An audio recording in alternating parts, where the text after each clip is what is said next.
Let's get started. It is my pleasure to introduce you to our moderator today, Nicholas Sheets, or Nick. He's a partner at Morrison Foerster, and let's have him tell you a little bit about himself instead of me doing that. And so enjoy the discussion, everyone. Thank you for coming. Thanks. Thanks, Simone.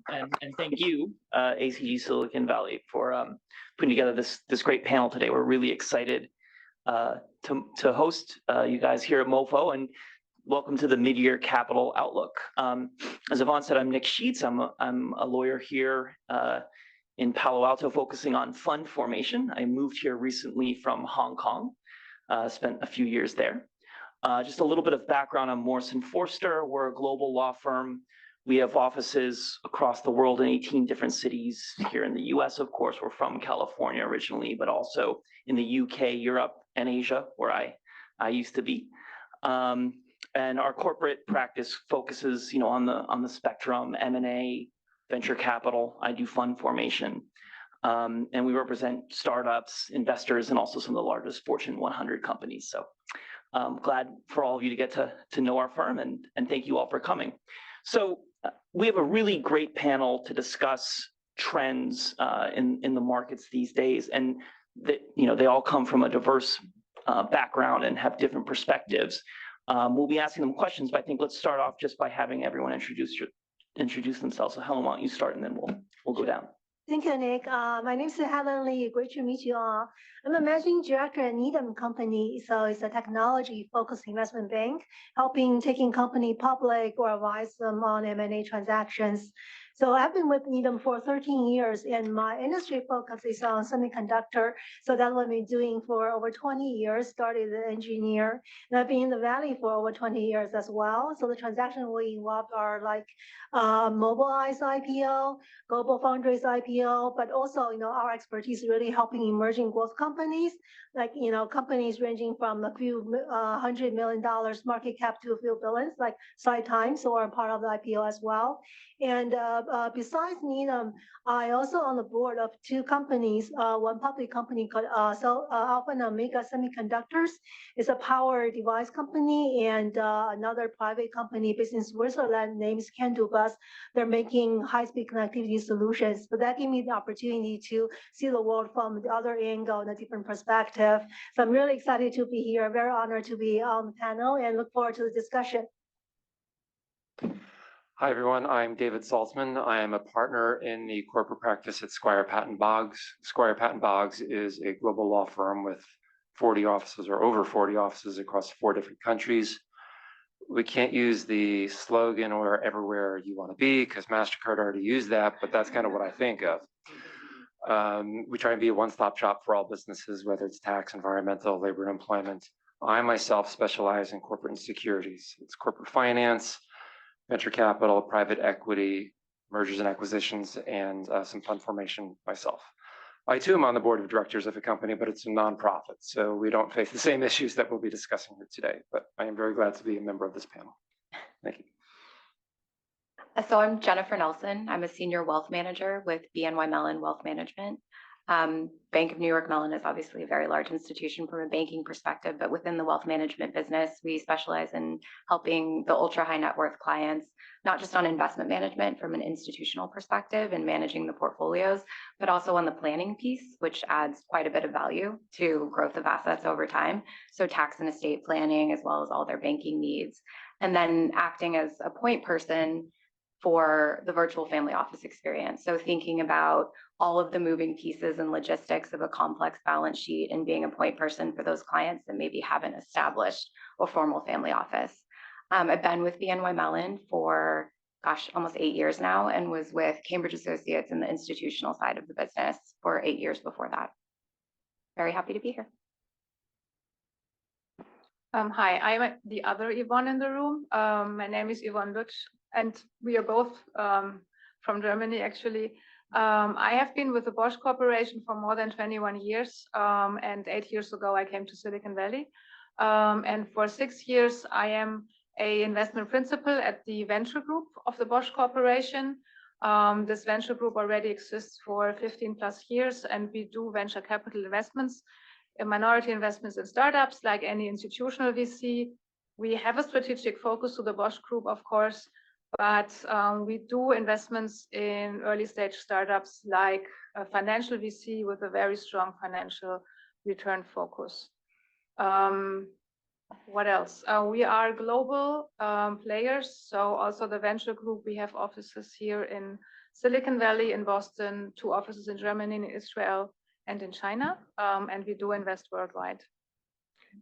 So as you can see, I wasn't lying. We have a really distinguished panel who cover public and private markets. So it's going to be very interesting. I'm very interested to hear what everyone has to say. But let's start off with the public markets, and I'll put my first question to Helen. And I have a few prepared questions, but this is interactive. We'll have a formal Q&A session. But if anyone wants to raise their hand at any time or add anything, just go ahead and we'll get involved. But the first question I have is about public markets, and for Helen. So, there have been some IPOs recently, which is good. So what is your take on the recent IPOs and basically public markets generally? Thank you, Nick. And kick off the discussion, and feel free to chime in and ask any questions. I think this is a very interesting time to have this discussion because right this month, we have the 3 large IPOs just came out of. One is ARM, the second one is Card, and the third one is Clayville. So that has been, the kind of like wave of IPOs after a very long period of time, probably since the Q1 of 2022. So there's almost like 18 months of quiet IPO market, especially for technology companies, right? There are some consumer, other companies, but for tech companies, there wasn't really transaction except for Mobileye. That was a deal November last year. But this year, I think people are really excited to see there are transactions, and you look at those deals, and all of them has been technically performed well, which means if you look at the IPO, they're either priced at the top of the range, or they move up the price range by a couple of dollars. The first day of trading, the stock goes really well and pump up from somewhere between 30% to 60% on the first day. So those are very positive signs. I think that gives investors a lot of excitement right now after so long of the quiet for the IPO window. And I guess the question people are asking is this a sign that the IPO window is turning back, right? Because we know there is a super long pipeline, given that there has been 18 months no IPOs. A lot of companies still want to get out, so we do have a very strong pipeline. The question is, will those companies be able to get listed?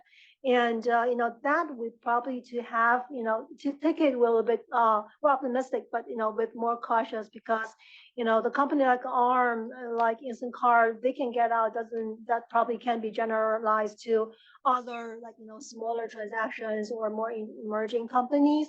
And right now the investors are still facing a lot of uncertainties given the economy and also performance of the companies.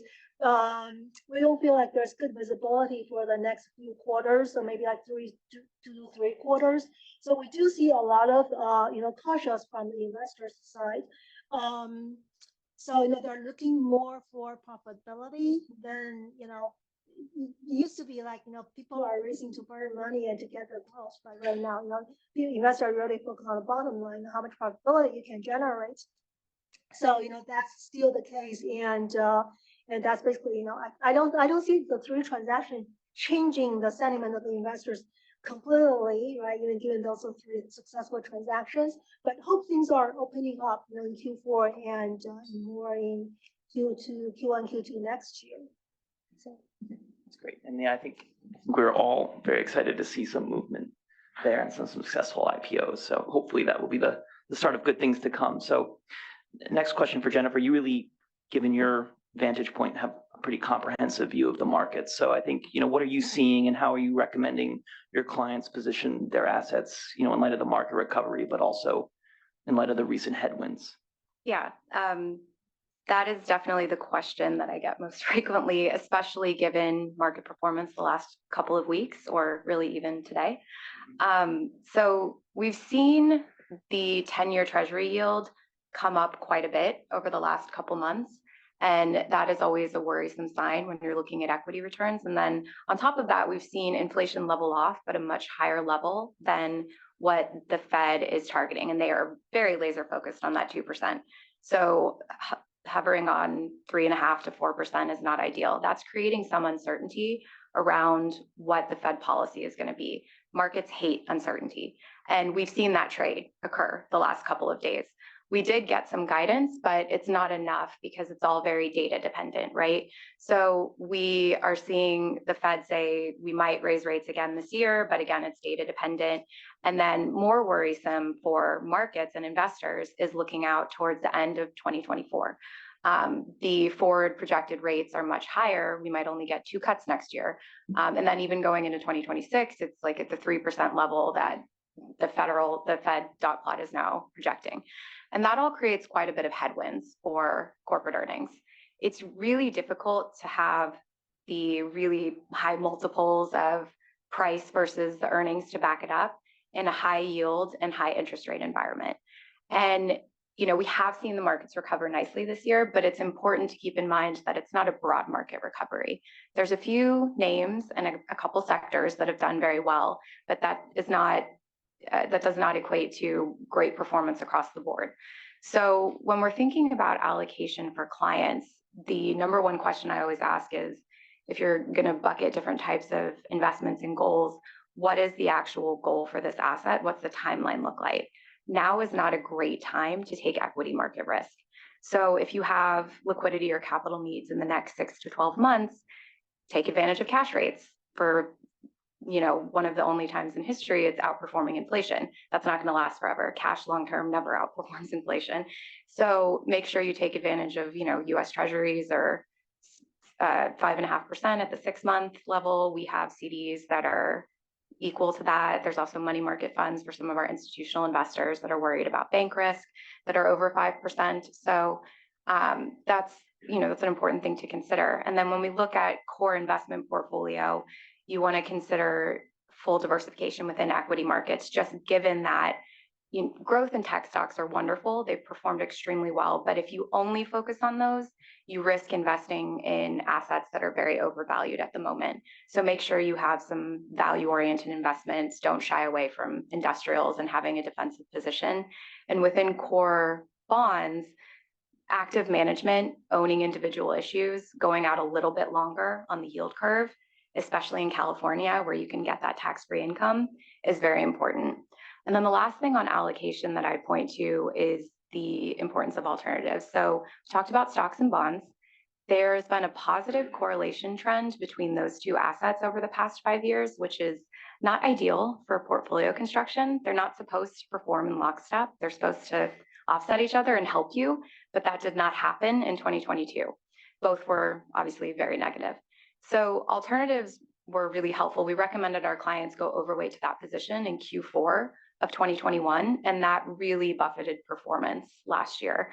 So global macros, commodities, infrastructure funds, things like that really helped prop up performance. And we're recommending that going forward. The secondaries market is looking more attractive after the devaluation that happened over the last year. Private credit is also an attractive market right now. So those are all very important. And then the last piece I would touch upon is, I'd be remiss if I didn't mention the planning piece. So if you look at the overall balance sheet of a very high net worth client with lots of different assets, the thing that actually adds the most value, no matter the market environment, is really good tax and estate planning. It can be basic things like tax loss harvesting, if you have lower valued assets, gifting them when that's appropriate. And then also looking at the fact that the estate tax is likely, the exemption is likely to be cut in half in 2026. Taking advantage of qualified small business stock. So many people that we work with have that stock because they've invested in private companies at earlier stages. So planning around that, when you're looking at the net of tax growth of a client portfolio long-term, actually adds so much more value than allocation or anything else, no matter the market cycle. So that's always something that we try to convey to clients along with appropriate allocation. Great. Thanks so much, Jennifer. And great to hear that alternative assets and things like that get a lot of interest, because that veers into my practice a little bit. So, and turning now more to private investments and the VC space, Yvonne, you run a VC fund. So we just wanted to get your thoughts on the trends you've seen in the space, and particularly what sectors you see are gaining momentum, which sectors are struggling. If you just give us an overview from your vantage point of the VC market at this point in time. Yeah, I cannot give you an answer without mentioning generative AI or large language models, of course. That's a very, very big topic right now, and we are all debating not whether this is a hype, but how big is the bubble actually. Companies like OpenAI, Anthropic, and many, many others make headlines. We saw startups raising seed rounds with like 5 people and a PowerPoint deck of 200 million at a valuation of almost $1 billion. Completely outrageous. This is like dot-com bubble 2.0. And we thought we had dot-com bubble 2.0 during COVID, but this was like nothing against this. But even though this is a hype, it creates also momentum. It creates momentum, like real momentum for real companies doing real stuff. And I don't want to dismiss the ones I mentioned, don't get me wrong.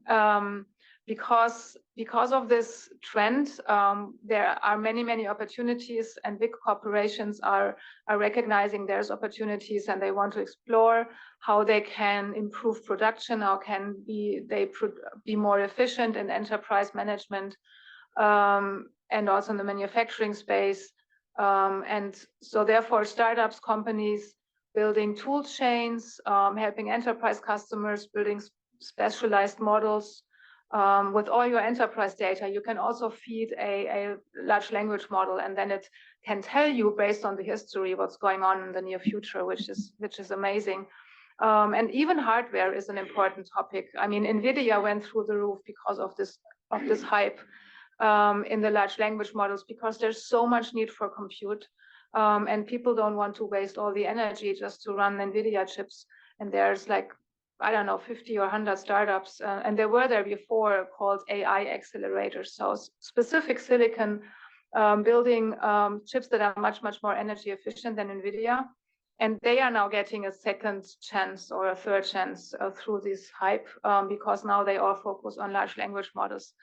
And this is also like a kind of a segue. So we see a lot of momentum in semiconductor, in deep tech, also fueled by the CHIPS Act, fueled by Made in America. You see companies, large enterprises coming to US.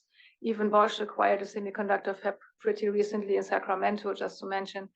So there's a lot going on, even though, and maybe this is your next question, the market, the investment markets are a little bit slower. So we see that VCs like us, we take longer to invest. Luckily, we have more time. It's not as crazy as in 2021 or early 2022. For the startups, it's worse, but things are getting much, much slower. And startups are seeing that they cannot keep their valuations. When they raised money in early 2021 or 2022, we see down rounds, we see flat rounds. There's a saying like a flat round is the new up round, because many companies are not able to raise at a new valuation because they could not fulfill their promises.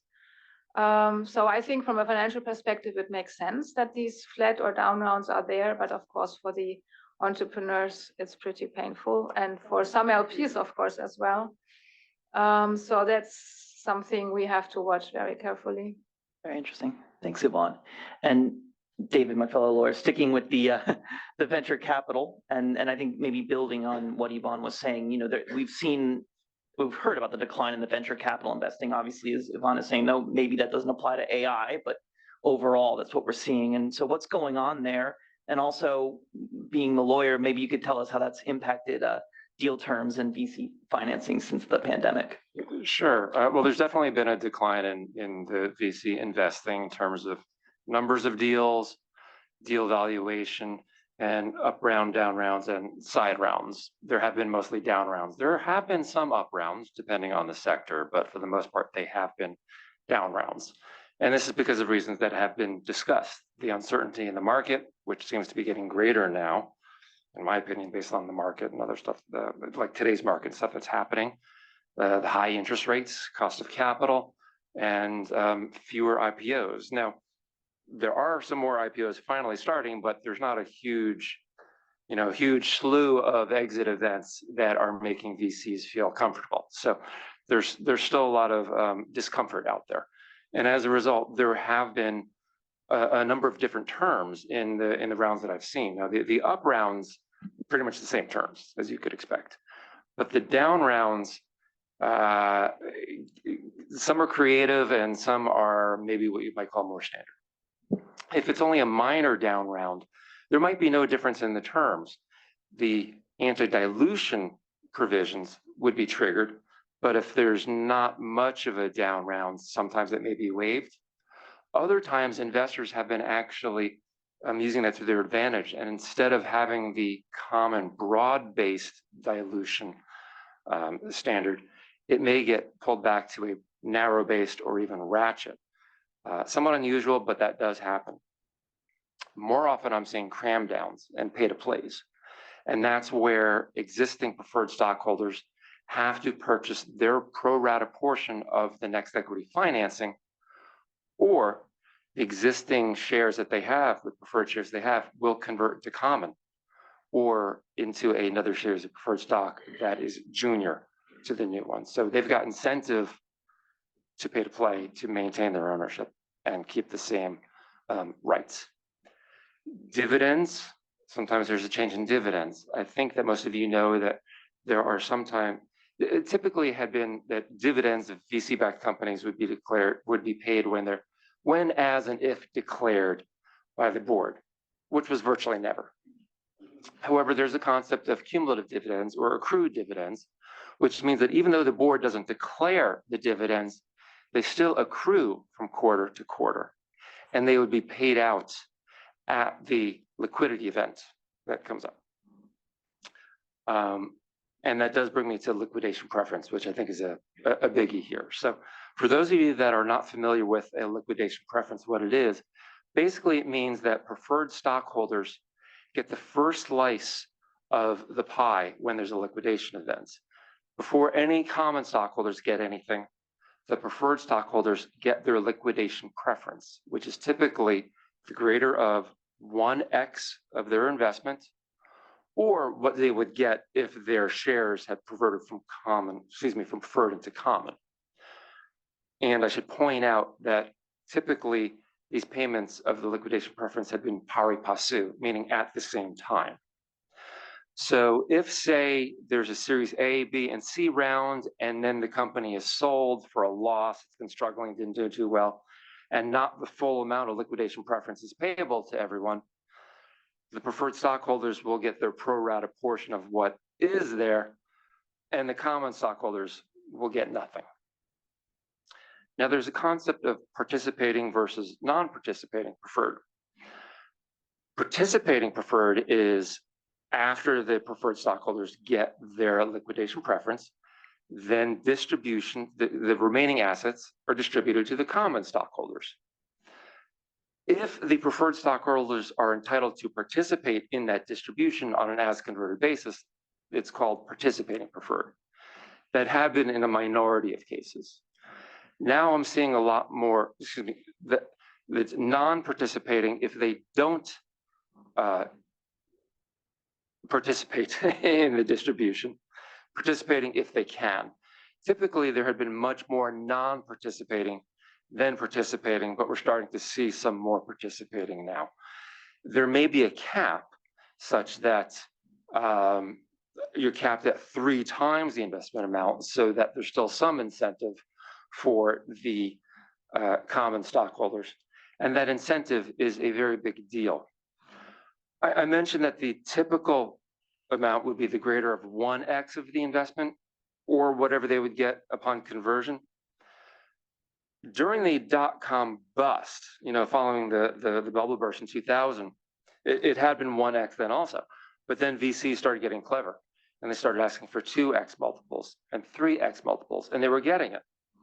But after a few years, startups and the VCs were realizing unintended consequences. That was backfiring, because the common stockholders, who were the employees and consultants who got options, they become less incentivized when the multiple is 2 or 3, because the startup then has to be profitable, has to be acquired, and it has to be acquired at a high enough valuation that all the liquidation preference can be paid out, and then there's still something left over for the common stockholders.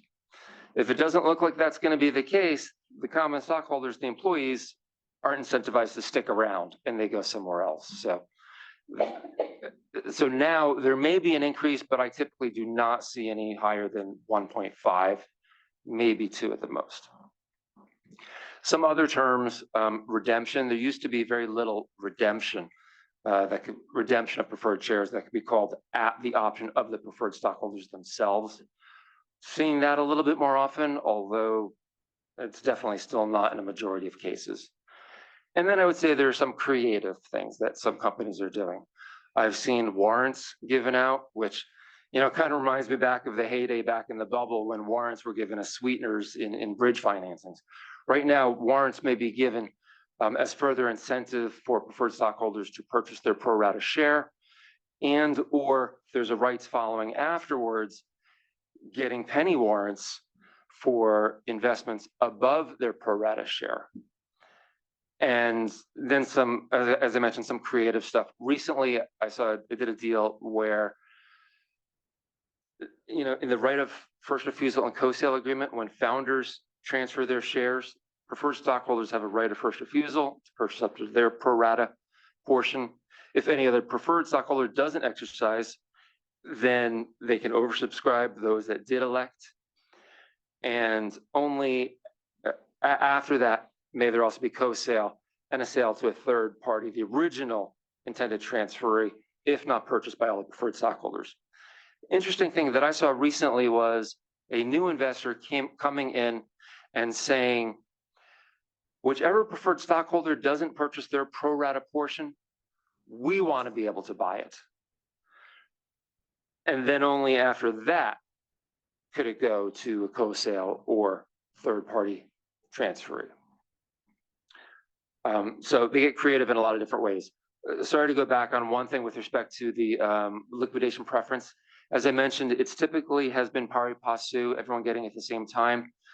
There is now a little bit more of an uptick of new investors coming in saying, I want seniority of liquidation preference. So if I'm investing in the Series C, I go first.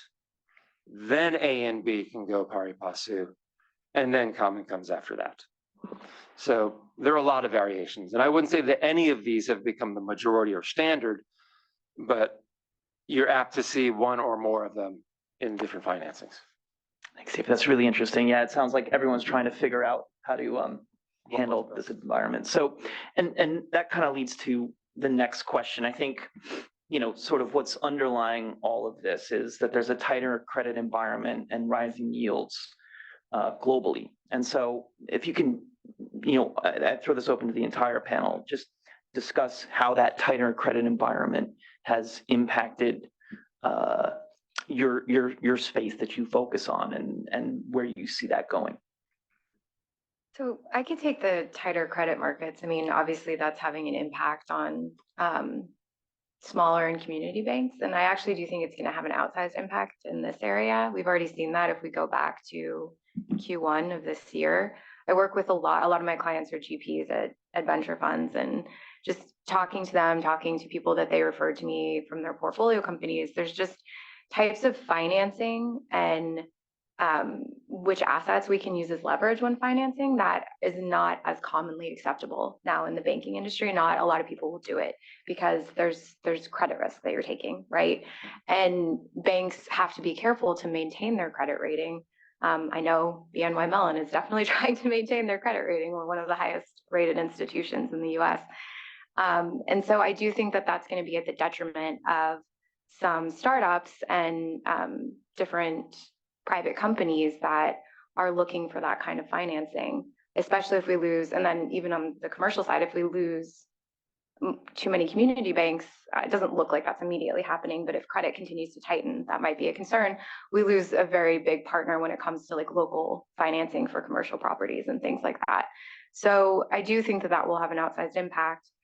if it tightens too much. And then it's nice. We have seen some fintech solutions step in to try to, cover what SVB and First Republic and other lending partners were doing, but that's not a perfect solution because it doesn't have the same kind of government backing, which clearly now extends past the 250,000. It's going to cover everything. So if you aren't getting that with a fintech, you might not feel as comfortable taking that risk with any type of financing or deposits or anything else like that.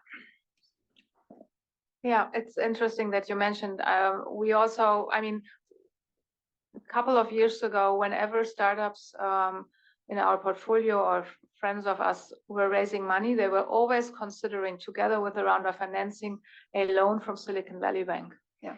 Because it was just an additional way of raising more money at very, very favorable terms. And this is kind of, it's much, much less. So this is actually difficult for the startups. But what is interesting, because of the interest rates and because of other asset classes are becoming more interesting than venture capital, we see actually that people like us, the corporate venture capitals, are getting stronger and having more leverage. For some financial VCs, we, the corporate VCs, are always seen as second-class citizens or second-class whatever people, because we are less financially focused, we don't know what we are doing, we don't have the right training. And people say we are dump money, people say we are cheap money, we spoil valuations because we have only strategic focus and not financial focus, which is all, of course, not true. So it's actually a chance for corporate VCs to do smart investments because overall there's less money available. If I may add, I also represent some corporate venture capital arms as well. And I love working with CVCs because they do have a longer time horizon. They're not looking at the short stuff. They don't seem to be grabbing for every inch the way some other investors are. And in my experience, they've been easier to work with for the portfolio companies, and the portfolio companies do like that. Some of the private VCs, the non-corporate VCs, I think you've probably all heard that there's been difficulty in raising funds for these investment funds. The larger ones haven't been having that much difficulty, but the smaller investment funds have been. So, as you were saying, there's less money out there to deploy to the portfolio companies. I would add there's still a lot of dry powder out there at the investment funds, and we've been hearing that for many years. A lot of dry powder, a lot of dry powder. I've heard that some VCs will make investments just so they can get management fees. Personally, I haven't seen that happen just for that sake. But the last comment is we're getting more calls at our firm about questions about forming debt funds. So rather than investing necessarily, but making loans out of a venture capital fund. So. From my practice, I guess because of the industry, I'm focusing on more semiconductor. So, it was not a hot sector for US for a long time, right? So this before 2000, it's probably a lot of VCs investing in. But after 2010, a lot of VC are transitioned to software, which is more scalable, right? More interesting, probably better fit with VC models. So there are actually a lack of institutional investors, and for semiconductor industry, strategic investment is a leading investor. I would say you're probably the first class citizen, right? So for semiconductors, and what difference is typically a lot of times companies don't want to get to strategic investment early rounds because they don't want to be put in certain camp, right? Be associated with large strategic companies, but I do see in semiconductor industries a lot of companies actually raising Series A from strategic. Maybe because that's only the best option they have because of the lack of institutional investors. And I do see in the recent years, because of the lack of VC investment or even strategic investment, a lot of people are seeking debt. The only issue is the interest rate is very high. We're looking at double digits, somewhere like 14, 15%, which is putting a big burden on early stage companies. But if that's become the only option viable, we still see a lot of people jumping into that. And then a lot of that tracks with what I'm seeing in my practice as well. We've seen some pickup in CVC investment in VCs. That's really where we've been seeing a lot of the pickup as well. So it's interesting to hear that we're all kind of seeing the same thing, of course, credit funds. So the next question is kind of, I was thinking about the venture capital space, but sort of also the, markets writ large. Are we kind of coming out of the woods here? Are things going to be picking up because maybe we have a more stable interest rate environment? People are kind of getting used to the way things are going, or do we still have a long way to go before things in the venture capital space or in the public market space or in M&A start to pick up? I'd be interested in all of your thoughts on that question. Maybe we can start with the VC space and go from there. Yeah, if I could tell you that I would be much smarter. There were many things happening in the last 3 years we did not really seeing coming, like the speed up in venture capital investments in the late 21 and early 2022 was not really predictable, not in that speed. And this was due to COVID. Everyone was bent to their chairs. Everyone could travel virtually in a millisecond. I don't know whether there is, we were talking during COVID, like the new normal, and now nobody knows what actually the new normal really is. So whether this will stay a little bit slower like this for another year, or it will picking up sooner, I don't know. Please tell me if you know. I'm actually a little more pessimistic than I was a couple of days ago, based on what the market's been doing, what the Fed has been saying, and looking at some surveys, in preparation for this. Many VCs say they do not expect improvement. In fact, most do not expect improvement. And it will just continue to slide along as it is for several more months. Now, I had read several months ago that there would be a wave of M&A in the third quarter of this year, and we're just about end of Q3 here, and I have not seen a wave. I don't know if anyone else has, but typically mergers and acquisitions are at their greatest in the middle of the bell curve. And when I say middle, I don't mean at the height, because at the height, everyone's doing well. Everyone thinks that they can make more money and succeed. At the bottom, everyone's struggling. There's uncertainty. Everyone's trying to conserve cash. But in the middle, that's when you've got some winners and some losers. And that's when they come together and realize, we're going to take you over. You can't make it. They're going to realize they can't make it. And that's how it works. So I do think there will be some M&A coming up. In fact, yesterday we got 2 calls for new deals. Yay. But I certainly am not predicting a wave. I would say that it would almost be impossible to predict the market. Sure. Even a few weeks ago, before ARM's IPO, there was a lot of speculations, and a lot of people are very pessimistic about the transaction, but it turned out to be a great outcome from valuation perspective and how the IPO performs. So even right now, I think there are a lot of pessimistic about the market, but nobody knows. Maybe tomorrow there will be impressive deal come out and open the market. It's just very hard to tell. On the M&A side, I think there's a thing talking about because of the lack of activity in the capital markets, right? But the companies still need to, basically get innovation and expansion and growth. So there's a theme saying, the large companies doing well will be looking to inorganic growth. So if it's not happening this quarter, hopefully next quarter. Or 2024. So we do think, there's a rationale behind, more M&As. I would also add, even though we talked about tighter credit markets and the difficulty of that, there is a lot of, quote unquote, dry powder sitting out there. I think there's like 6 trillion in cash just sitting from institutional investors in the US markets. And so there is the investment out there. It's just that everyone is waiting for uncertainty to resolve itself, and the Fed does not seem eager to help with that, because they're so, this is obviously just speculation, but they're so worried about waves of inflation, because typically when we do have inflation events, they come in waves. It's not usually one and done. So there's the concern about avoiding that and having some type of price stability, which of course we understand, especially after missing, I'm guilty of saying transient inflation as well. Obviously, that was extremely wrong.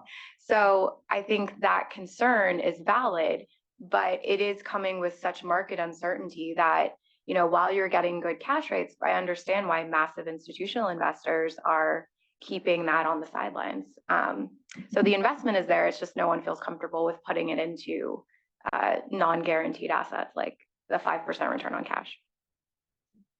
I also wonder how the auto worker strike is going to impact the economy and everything overall in general, because the automotive industry is such a huge part of America, and the economy trickles from one part to another, to another, to another, to another, to another. And I'm not talking about trickle down economics like tax cuts, but you think about all of the workers now that are not going to be working and have to curtail their expenses. The automakers themselves, you know, they're obviously not generating the products. The car dealers, the car dealer employees, the repairmen, the mechanics, the tire stuff, all these people that, you know, depend on something related to the auto industry hurts the economy, and it just trickles out to more. I don't know exactly how that's going to affect the VC and overall markets, but I'm sure it's not going to be good. Yeah, so there's a lot of uncertainty is the message I'm getting. Some room for pessimism, some room for optimism. We have more questions, but I think we wanted to open it up to the audience. So if there's any questions from you guys for our panelists, maybe if you could just raise your hand and we'll bring the microphone to you.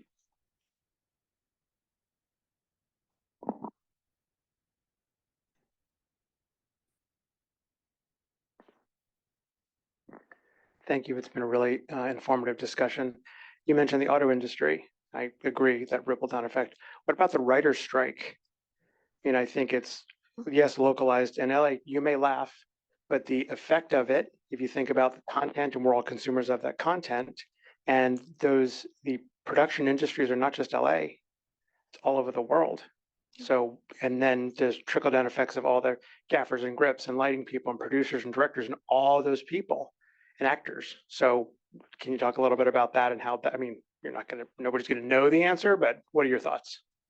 I would tie that into the larger implication of labor market strikes and the upward pressure on wages. I mean, it might be that the auto worker strike is going to have more of like an actual impact on GDP just because of the size of that piece of the consumer puzzle. So anytime you're having more of an impact on more people within labor markets, you're going to impact the US consumer, which is 70% of the US economy. So that's a very big deal. But the general trend, the way that that's going to impact things is, you know, it could cause some GDP growth slowdown, but it's also worth noting the impact on wage inflation.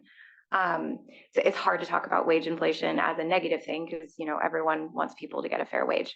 But if you look at it from an overall trend, you can cause a spiral situation, right? Wages go up, the price of goods goes up, then wages have to go back up, then the price of goods goes up. That's what happened back in the late 70s, 80s. So that is definitely something that the Fed has been watching. And the reason that they've been paying attention to wage inflation so much is because it is very, very sticky. So I would tie that into that general trend and something that, you know, we're definitely keeping an eye on. I would make a comment about AI being involved as well, and not specific to the entertainment industry, but it's involved in the entertainment industry, obviously, and spreading. You know, when I first started hearing about, you know, stuff being outsourced to India 10 years ago and 15 years ago and whatnot, and document review, I'm thinking, you know, I'm a lawyer, requires analysis, my job is safe. I'm not sure any job, frankly, is really safe in the future.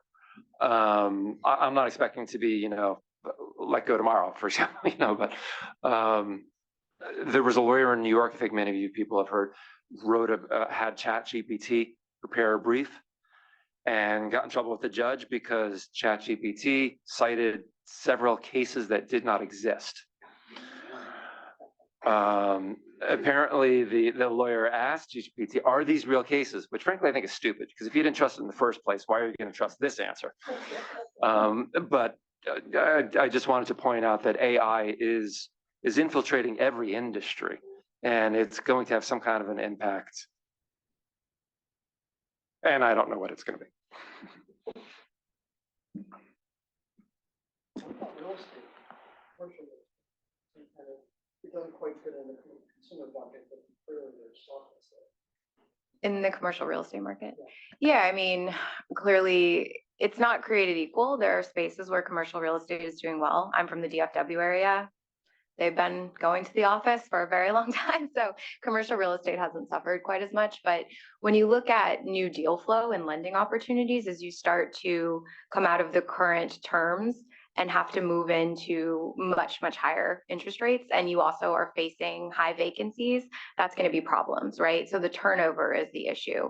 A lot of people are locked into like 10-year leases. So as we start to see the turnover, that's where we're going to have a problem. There are going to be markets more impacted than others, like San Francisco, of course, New York to maybe a slightly lesser extent, LA, some of the major cities that have much more vacancies, that's going to be the bigger problem. So then it just becomes a question of repurposing and also what the future of work looks like.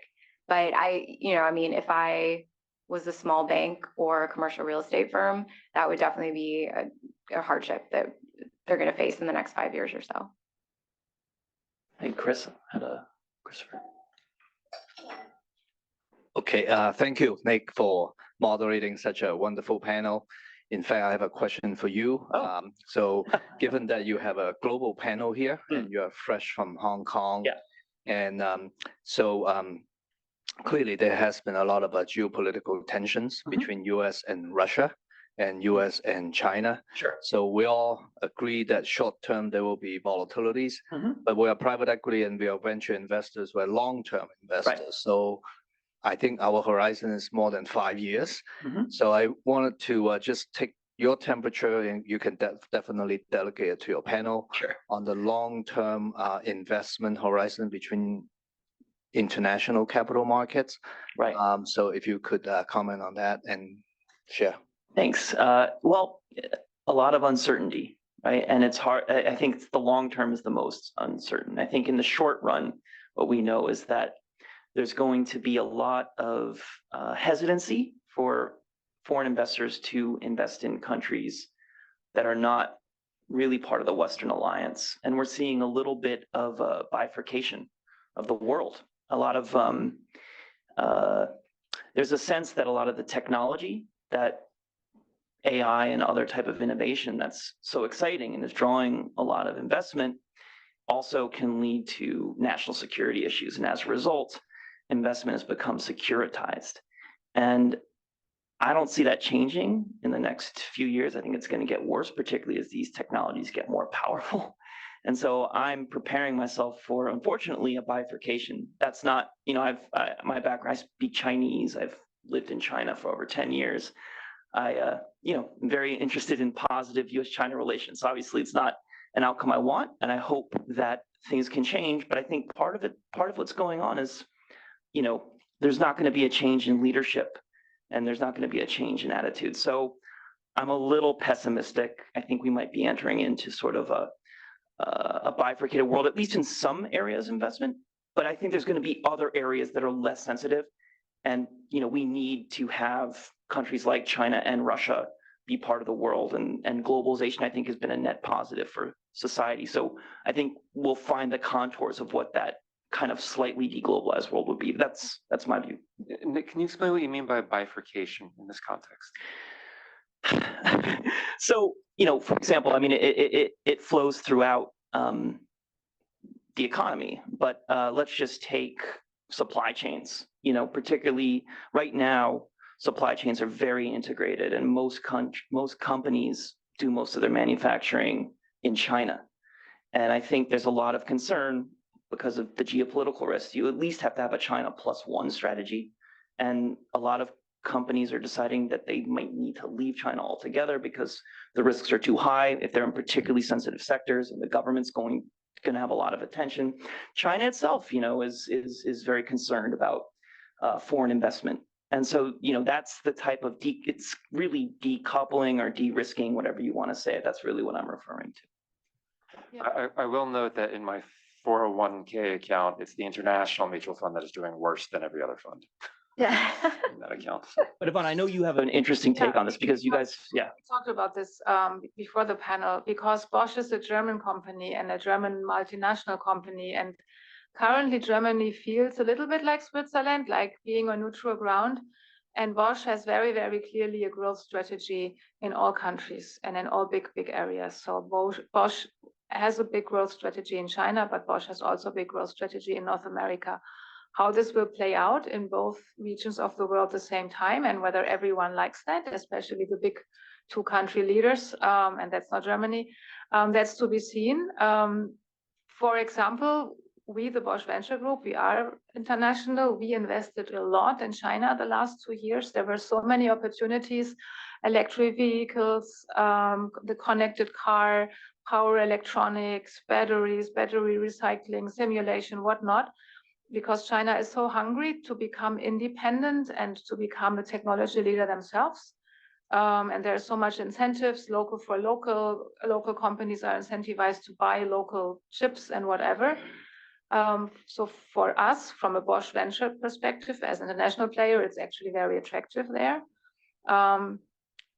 So it's not that clear. Sometimes it feels to me there's the Western world and China could be on a different planet and we wouldn't see a difference, but it's actually not true. Because even though I'm German, I live in US and I have a very US view. But if I talk to my colleagues in Germany, it's very different. And China is also perceived differently, in a positive way differently. Because yeah, there is good trade relations and Bosch also wants to participate there. And I would say there are also some US companies like Bosch who are actually investing more in China at the moment. Yeah, Sure. so our venture group, for example, we invested more in China than in US the last 2 years. But this had also to do with the opportunities because here everything was so expensive that we just said it doesn't make sense. Great. I think economically, the globalization will benefit everyone. And I think the reason that people are pulling capital from China is purely political reasons, especially like the semiconductor industry, AI, those are very sensitive. And I've been doing this for, over 10 years, and I can feel the regulation just get tightened over time. And in terms of getting C-fields, before it was like, you can get a deal approved through C-fields and close the transaction, right? And then the difficulty increased. Right now, there's almost like 0 chance. No matter what deals in semiconductor or touch upon AI, there's no opportunity to do cross-border investment. Not only like, US funds invest in China, but also like US is banning China investing US companies, start with the C-fields right now. I mean, right now they're banning US funds investing in China as well. So it's getting more and more challenging. Now, unfortunately, I don't see that coming back in near term. As you said, it's probably need to be associated with a change of leadership, right? So Yeah, and in an election year, it's going to be tough. But hopefully, maybe a year or 2 down the line, we'll sort of figure out how to make things work. yeah, there's no election year in China, unfortunately. Oh, I know. We're just about at the end. Are there any other questions from the audience? Otherwise, I think we have one more question, sort of concluding remarks from the panel. Okay, I think with that, I think it's been really interesting and kind of maybe if you could wrap things up, what do you see? I know we've already talked about a lot of uncertainty, but in the next 4 to 6 months, sort of what's your final word on where you see things going in your area of expertise? So Helen, why don't you start? I do think that the deal activities will increase over time. It's very hard to tell when the window will be completely open, right? But we do see some very positive signs. We expect the market window open was, some large IPOs, functional, which we already got that. And we'll see probably a number of larger companies doing follow-on offerings or smaller transactions. So we do think we're on the right path. The question is going to be Q4, Q1, Q2, Q3. But I do think, hopefully by the mid of next year, we have a, I'll say back to normal capital markets that probably go to pre-pandemic time. And actually even during pandemic time, 2021 and 2022, or 2021 is actually a very good year. So, I'm optimistic. I don't know that I'm optimistic, but I'll borrow my father-in-law's comment that I'm cautiously non-pessimistic.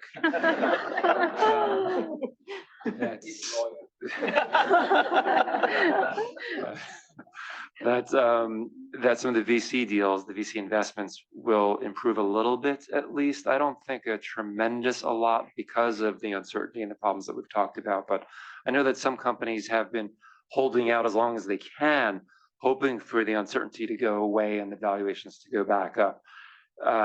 They're reaching the end of their runway and they need to get whatever they can get or they just die. In addition, as Jennifer mentioned, there's still a lot of dry powder out there that I think some funds are going to want to deploy. But it's also going to depend on the sectors. As Yvonne pointed out, some sectors are going to be doing great. Generative AI is doing great. Other sectors, digital media, not so much. Comes and goes in waves. I remember when green funds were the big thing. You know, haven't heard about that in a while. There's still some green funds. They're coming back. ESG is coming back. They're coming back. I know, but Now it's called climate tech, not clean tech. That's the very big difference. It was Yeah. 2022. It underperformed so much in 2022. Yeah. That was tough. So. Yeah. Yeah. Oh, Go ahead. yeah. So I think equity volatility is likely to stay in the near term if we're looking out 4 to 6 months, just given all the uncertainty. Again, that's just absolute kryptonite for equity markets. Bonds are becoming more attractive as we see longer term yields inch up. It's good to lock those in. So I think you'll see more money moving into bond investments as there's equity uncertainty, especially if we start to see cash rates come down. People are going to want to lock in higher yields. And then longer term, I do think we're facing an environment where we are going to have higher rates and higher inflation. I'm not sure the Fed will ever hit its 2% target, not in the next few years, just given some of the structural issues at play. And that's really on sort of the twin deficits of the US that are going to continue to be a problem, especially if we lose the ability to be the reserve currency. That's kind of getting us past that issue right now, but that might not last forever. And then the other piece is just some of the structural issues with the labor market, right? There's a lot more people retiring than contributing to the labor market. So those things will continue to push up into probably a higher interest rate and inflationary environment, is my prediction, but I could be completely wrong. We'll see. Yeah, I think for the next 4 to 6 months, we will still see the venture market being pretty low. And I actually hope that we are getting some good deals done with lower valuations, very reasonable valuations, because, you know, Germans are cheap. So actually, I'm looking forward to that. The trick is to distinguish between companies that are running out of money because they're just simply not performing, or companies that are running out of money because the market is so difficult. So that's the biggie. All right. Well, thank you, everyone. Thank you, ACG, and thank you to our panelists. You guys, really terrific. It was really great hearing your thoughts. So everyone, give them a round of applause.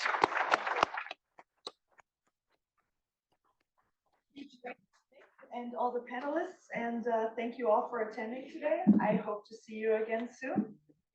Did I mention we have a quantum security monthly event coming up next month? So please join us.